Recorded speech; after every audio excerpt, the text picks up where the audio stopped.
Good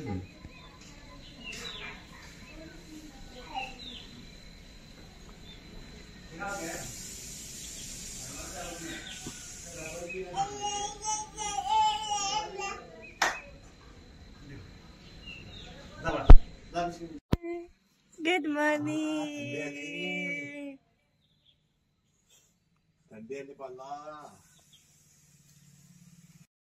good morning सगळे कसे आहात. तर तुम्ही म्हणत असाल आज सकाळी सकाळी व्हिडिओ, तर कारणच तसं आहे, कारण आम्ही सगळे चाललेलो आहोत, आमची फॅमिली. आम्ही कुठे चाललेलो आहोत ते नाही सांगणार आता, तुम्ही व्हिडिओ कंटिन्यू बघत राहा, काहीतरी सस्पेन्स थोडासा पाहिजे. तर जाता जाता ओ आई हाय, तर आम्ही सगळे तयार झालेलो आहोत, पोरं पण तयार झाले. ते बघा पप्पा, चिनू, चिऊ आणि इथे बी हाय. हाय कर, से हाय.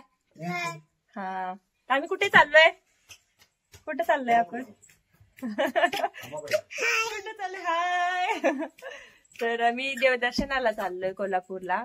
तर तिकडे जाताना ती काय मजा मस्ती आहे ती तुम्हाला आता बघायला मिळेल विथ फॅमिली. इथं पप्पा पप्पा, चिनू, चिनू पण चिनू सगळी तयार झालोय. आता थोड्याच वेळात निघू आम्ही, 1-10 मिनिटात. व्हिडिओ कंटिन्यू बघत राहा.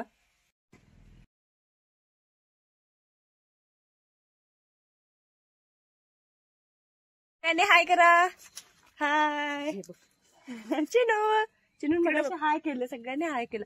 आता आमचं आवरलंय आणि आम्ही आता निघालोय. चला लेट्स गो, बसू या गाडीमध्ये.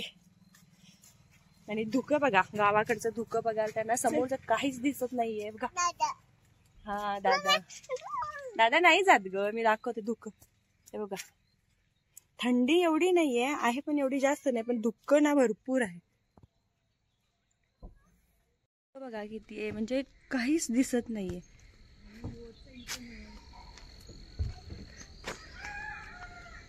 बापरे, भारी वाटते. पण हा नजारा मजा घ्यायला फक्त गावाकडेच यायला पाहिजेत.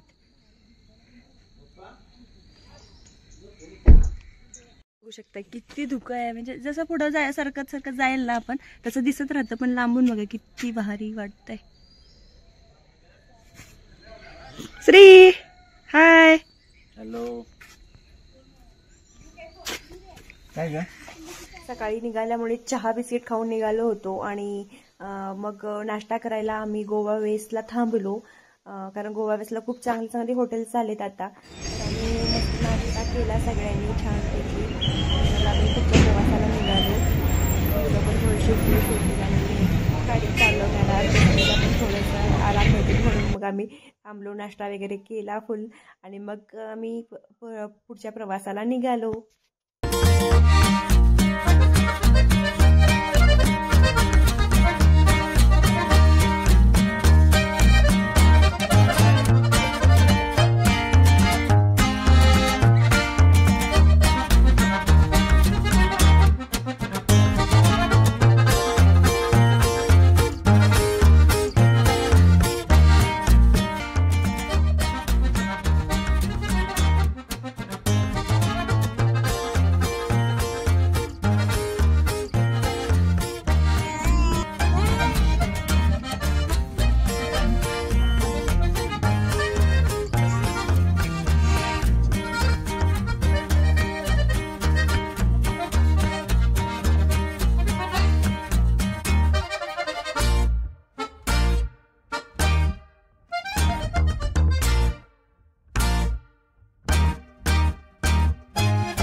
फायनली आम्ही कोल्हापुरात पोचलो अंबाबाई दर्शनासाठी. आता एंट्री केलेली आहे आणि आम्हाला वाटलं नव्हतं एवढी गर्दी असेल म्हणून, पण खूप गर्दी आहे आज पण, कारण ख्रिसमसच्या सुट्ट्या लागलेल्या आहेत सगळ्यांना, त्यामुळे देवदर्शनासाठी आणि फिरायला सगळे आलेले आहेत, त्यामुळे ना गर्दी आहे.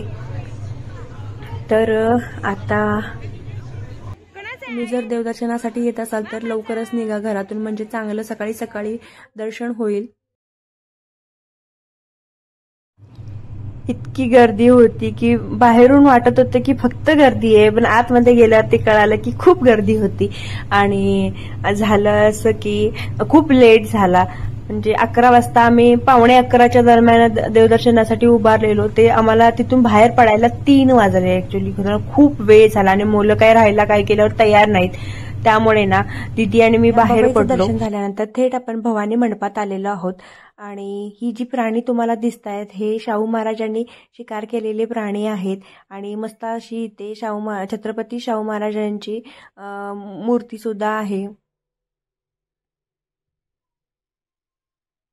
आणि हे बघून आपल्याला कळत असेल प्राण्यांकडे बघून की ते किती शक्तिशाली होते. त्यांची इथे गादी सुद्धा आहे. आणि इथे आल्यानंतर किती पवित्र ठिकाणी आलोय आपल्याला आतून असा फील होतो.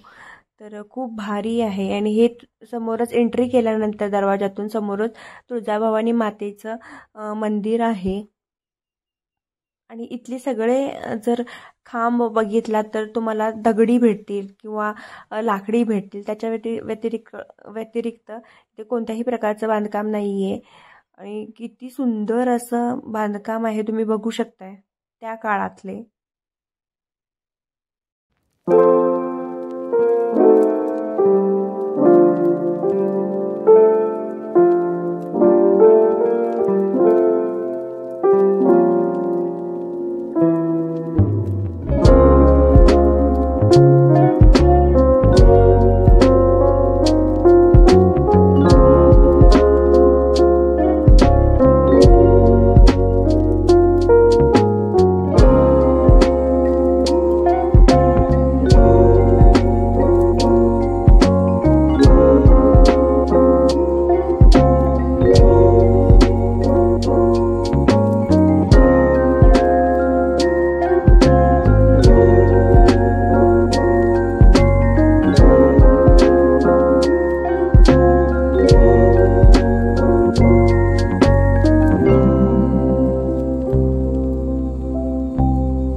या गविरेड्याची शिकार सुद्धा शाहू महाराजांनी केलेली आहे. तुम्ही बघू शकता वार केलेला इथे मानेवर जो वार केलेला आहे तो इथे अजून सुद्धा दाखवलेला आहे. बघू शकताय तुम्ही किती शक्तिशाली असतील याचा तुम्हाला हे बघूनच अंदाज आला असेल.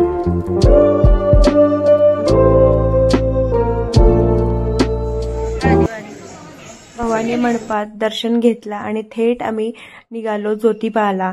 आणि ज्योतिबाचं दर्शन घेतलं. आणि इकडे पण गर्दी दिसत होती, पण लाईन ना फास्ट सरकत होती, त्यामुळे जास्त वेळ लागला नाही. आमचं 15 ते 20 मिनिटांमध्ये दर्शन होऊन गेलं. त्यामुळे आणि संध्याकाळची वेळ होती, थंडगार वातावरण होतं, त्यामुळे ना काहीच त्रास झाला नाही. आणि नवीन लग्न झालेले वधूवर बघा कसे आशीर्वाद घेण्यासाठी इथे येतात. आणि हे आमचं ऍक्च्युली कुलदैवत आहे ज्योतिबा, त्यामुळे ना खूप छान वाटलं. आजकाल आम्ही पहिल्यासारखं दर्शन घेण्यासाठी यायचो, पण आता वेगवेगळ्या ठिकाणी सगळे असल्यामुळे ना लांब सगळे गेले, त्यामुळे एकत्र मी सुट्टीला आल्यानंतरच येणं होतं. त्यामुळे खूप दिवसातून आज आलो, त्यामुळे खूप छान वाटतंय. चिव झाल्यापासून मी पहिल्यांदाच आली आहे, त्यामुळे मग खूप छान वाटतंय. आणि छान असं दर्शन झालं. गुलाल सगळीकडे दिसला ना की आपल्याला मनाला असं वाटतं की ज्योतिबा, हा गुलाल म्हणजे ज्योतिबा, हे एक मनामध्ये फील होतं. आणि खूप छान वाटलं खरंच. आणि काही त्रासही झाला नाही दर्शन घेताना. त्यामुळे आम्हाला इथून बाहेर पडायला जवळजवळ 4:30 वाजले. आणि सकाळपासून आम्ही नाश्ता केला होता, काही असंच खाल्लं होतं, पण जेवण आम्ही केलं नव्हतं अजून. दर्शन घेतलं आणि चिऊ बघा इथे हाय करते. दर्शन घेतलं आम्ही पटकन आणि थोडेसे फोटो वगैरे काढले. आणि मग परतीच्या प्रवासाला निघालो. परतीच्या म्हणजे ॲक्च्युली वेळ झाला होता. इथून पुढे आम्ही जेवण केलं. 4:30 वाजले. आम्ही झाडाखाली मस्त जेवण केलं. लहान मुलं असल्यामुळे आम्ही घरून सगळं जेवण घेऊन आलेलो, कारण भूक लागेल किती वेळ लागला काहीच कल्पना नव्हती. आणि नशीब की आम्ही बरं झालं आम्ही घेऊन आलो, नाहीतर मुलं काही राहिली नसती, कारण त्या लाईन अंबाबाई मंदिरामध्ये इतकीला गर्दी होती की खूप वेळ झाला तिथे. त्यामुळे मग ज्योतिबाचं दर्शन घेतलं आणि थोडंसं पुढे आल्यानंतर झाडाखाली गाडी थांबवून मस्त जेवण केलं.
असंच थेट आम्ही मामांच्या घरी गेलो, कारण खूप वेळ झाला होता आणि लहान मुलंही होती का, आणि गावी जायला आम्हाला खूप लेट झाला असता, 11-12 वाजले असते. त्यामुळे मामांच्या घरी 1 वस्ती राहिलो आणि सकाळी आम्ही परतीच्या प्रवासाला निघालो. आमचा आजचा व्हिडिओ कसा वाटला फॅमिली सोबतचा माझ्या, तर कमेंट करून सांगा. लाईक करा, कमेंट करा, शेअर करा आणि चॅनलला आपल्या सबस्क्राईब करा. भेटू अशाच नवनवीन व्हिडिओमध्ये. धन्यवाद. सकाळचं धुकं बघा, कारण लवकर निघालं होतं त्यामुळे धुकं बघा किती दिसतंय. गाडी चालवायला खूप प्रॉब्लेम होत होता, कारण समोरचं काहीच दिसत नव्हतं. तर अशा प्रकारे गावाकडची सकाळ कशी वाटते तुम्हाला हे पण सांगा. बाय.